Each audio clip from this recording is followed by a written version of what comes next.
अपने व्यस्त जिंदगी में से कुछ वक्त निकालकर आज मैं बनारस के गंगा घाट पर खड़ा हूँ।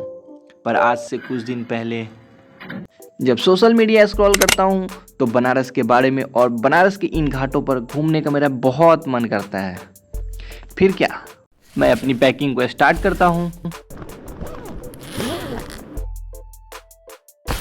जैसे ही मेरी पैकिंग कंप्लीट होती है मैं अपना बैग लेता हूँ और निकल जाता हूँ अपने इस एडवेंचरस जर्नी को कंप्लीट करने के लिए।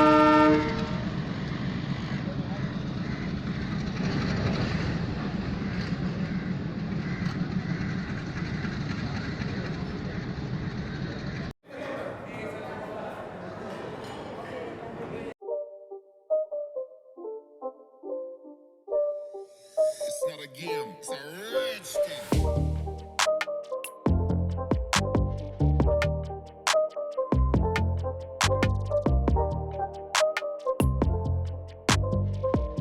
और मैं अपने इस सफ़र को एंजॉय करते हुए पहुंच जाता हूं बनारस। बनारस पहुंचने के बाद चेहरे पर एक अलग ही स्माइल होती है।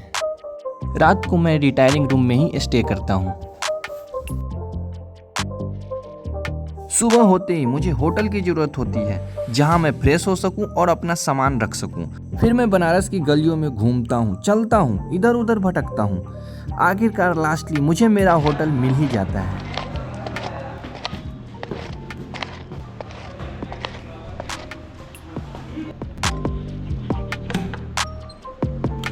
नहा धोकर फ्रेश होकर मैं निकल जाता हूँ बनारस पैदल ही, अकेले ही बनारस को एक्सप्लोर करने, जिसके लिए मैं यहाँ आया होता हूँ। जिस तरह बनारस के मंदिर और गंगा किनारे बसे घाट फेमस है, उसी तरह बनारस की गलियाँ अपनी खासियत के लिए दुनिया भर में मशहूर है। कुछ लोग इन गलियों को भूल भुलैया कहते हैं तो कुछ रहस्यमयी संसार के नाम से जानते हैं।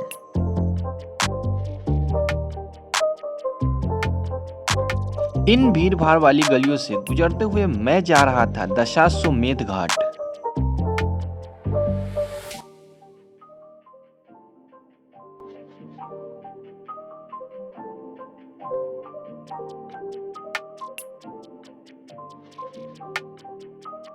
गंगा के घाट की पहली झलक देखते ही दिल में एक अलग ही सुकून मिलता है। It's not a game, it's a rich thing. Ganga घाट पे पहुंचते ही मैं पैदल ही घूमना स्टार्ट कर देता हूं। सबसे पहला घाट जो मैं घूमता हूं वो होता है दशाश्वमेध घाट। यहाँ की आरती बहुत ही फेमस है।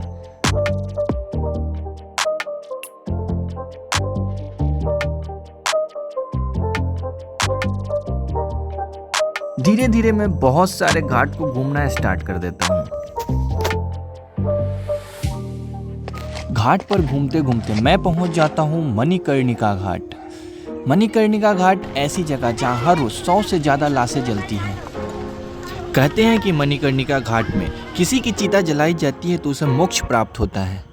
ऐसा माना जाता है कि भगवान शिव यहाँ मरने वाले के कान में तारक मंत्र बोलते हैं, जिसके बाद वे सीधा स्वर्ग के द्वार पर पहुँचते हैं। मणिकर्णिका घाट पर पहुँचने से पहले मुझे लगा था वहाँ बहुत शोक का माहौल होगा, कोई सदमे में होगा तो कोई रो रहा होगा, पर ऐसा कुछ नहीं था। वहाँ पहुँचने के बाद मुझे पता चला यहाँ के लिए ये एक आम बात है। मणिकर्णिका घाट पर 365 दिन और 24 घंटे लाश जलती ही रहती है।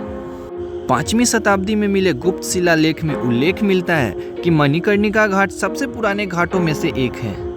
ऐसा माना जाता है जब राजा दक्ष द्वारा आयोजित यज्ञ में शिव को अपमानित करने की कोशिश के बाद माता सती ने अपने प्राण त्याग दिए और शरीर को आग लगा ली, तो शिव उनके जलते हुए शरीर को हिमालय पर ले गए। शिव के अंतहीन दुख को देखकर विष्णु ने दिव्य चक्र भेजकर शरीर को 51 भाग में काट दिए, जो फिर पृथ्वी पर गिर गया। इन्हें 51 शक्तिपीठ कहा जाता है। जहाँ जहाँ सती का शरीर गिरा था वहाँ वहाँ शिव ने शक्तिपीठ की स्थापना की। मणिकर्णिका घाट पर ही माता सती के कान का आभूषण गिरा था। रत्नेश्वर महादेव मंदिर मणिकर्णिका घाट पर ही स्थित है। आपको यह जानकर हैरानी होगी, यह मंदिर 9 डिग्री नॉर्थ वेस्ट डायरेक्शन में झुका हुआ है। कहने को तो बनारस में कई मंदिर है, लेकिन रत्नेश्वर महादेव जैसा कोई और मंदिर नहीं है। इसका गर्भगृह आमतौर पर गर्मियों के दौरान कुछ महीनों को छोड़कर वर्ष में अधिकांश समय में पानी में डूबा हुआ होता है। ऐसा माना जाता है कि इसे इंदौर की महारानी अहिल्याबाई की एक महिला दासी रत्नाबाई ने इसे बनवाया था।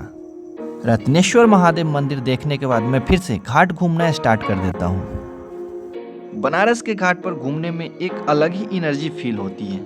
यहाँ लगभग 84 घाट है। घाट पर नज़ारा इतना प्यारा है जो कि हमारी कैमरा कैप्चर नहीं कर सकती है, जो आपको यहाँ आके ही दिखेगा।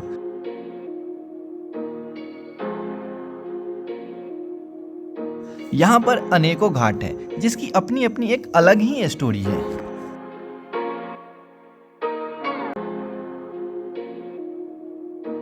यहाँ चारों तरफ हंसते मुस्कुराते चेहरे दिखेंगे क्योंकि ये काशी है, यहाँ हर कोई मुस्कुराता है। चलते चलते मैं पहुंच जाता हूँ दरभंगा घाट। पहले यह दरभंगा घाट मुंशी घाट का ही एक हिस्सा हुआ करता था।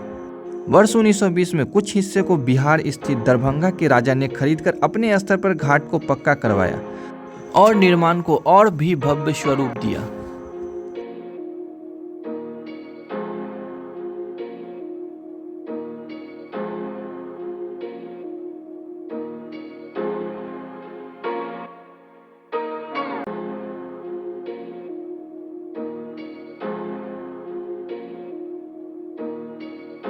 अकेले ही पैदल चलते चलते मैं 35 से 40 घाट घूम लेता हूँ। इतना घूमने के बाद थकान तो होती है,